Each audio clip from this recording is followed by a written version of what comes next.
কুরবানির মাংস গরিবদের এবং আত্মীয় স্বজনদের দেওয়ার পরও প্রয়োজন হয় সংরক্ষণের। অনেকেই চিন্তিত থাকেন কতদিন মাংস ফ্রিজে রাখা যায় সেটি নিয়ে। বিভিন্ন উপায়ে কুরবানির মাংস সংরক্ষণ করা যায়, তবে এমনভাবে সংরক্ষণ করতে হবে যাতে এর স্বাদ ও পুষ্টিগুণ বজায় থাকে। আবার একসঙ্গে প্রচুর মাংস সংরক্ষণ করতে গিয়ে অনেকেই হিমশিম খেয়ে থাকেন। কুরবানির মাংস সংরক্ষণ করার আছে বিশেষ কিছু পদ্ধতি।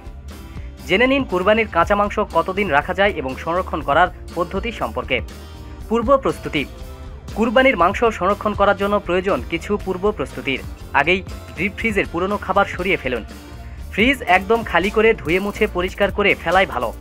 আগে থেকে জমে থাকা রক্ত ও ময়লা থেকে জীবাণুর মাংসের কোয়ালিটি নষ্ট করে দিতে পারে, তাই ফ্রিজের পরিচ্ছন্নতা অত্যন্ত জরুরি। সেই সঙ্গে আগে জমিয়ে রাখুন বড় বড় আকৃতির অনেকগুলো পলিথিন ব্যাগ, কারণ ঈদের দিন পলিথিন ব্যাগে করেই মাংসগুলো ফ্রিজে রাখতে হবে আপনার। পরিচ্ছন্নতা। কুরবানির মাংস সংরক্ষণ করার আগেই প্রয়োজন পরিচ্ছন্নতার। খেয়াল রাখুন কষায়ের মাংস কাটার স্থানটি যেন পরিচ্ছন্ন হয়। ধুলাবালিযুক্ত স্থানে মাংস কাটলে রান্নার সময় খাবার বালি বালি লাগতে পারে।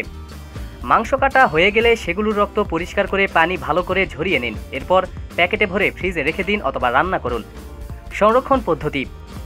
গরুর মাংস সংরক্ষণ করার আছে নানান পদ্ধতি। প্রচলিত পদ্ধতিগুলো হলো একসঙ্গে অনেক মাংস রান্নার পরে প্রতিদিন জাল দিয়ে রাখা, কাঁচা মাংস প্যাকেট করে ফ্রিজে ভরে রাখা, কড়া রোদে মাংস শুকিয়ে আর্দ্রতা কমিয়ে ফেলা, এটাকে মাংসের শুটকি বলা হয় আমাদের দেশে।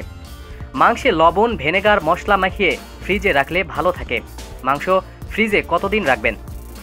মাংসে সাধারণত জীবাণু দ্রুত বিস্তার লাভ করে, তাই মাংস সংরক্ষণের ক্ষেত্রে অবশ্যই কিছু সতর্কতা অবলম্বন করতে হবে।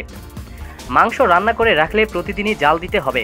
এক্ষেত্রে গরমকালে মাংস 12 ঘন্টা পর এবং শীতকালে 24 ঘন্টা পর একবার জাল দিলেই মাংস ভালো থাকবে। 40 ডিগ্রি ফরেনহাইট বা তার নিচে কাঁচা মাংস 4 থেকে 6 দিন রাখা যায়।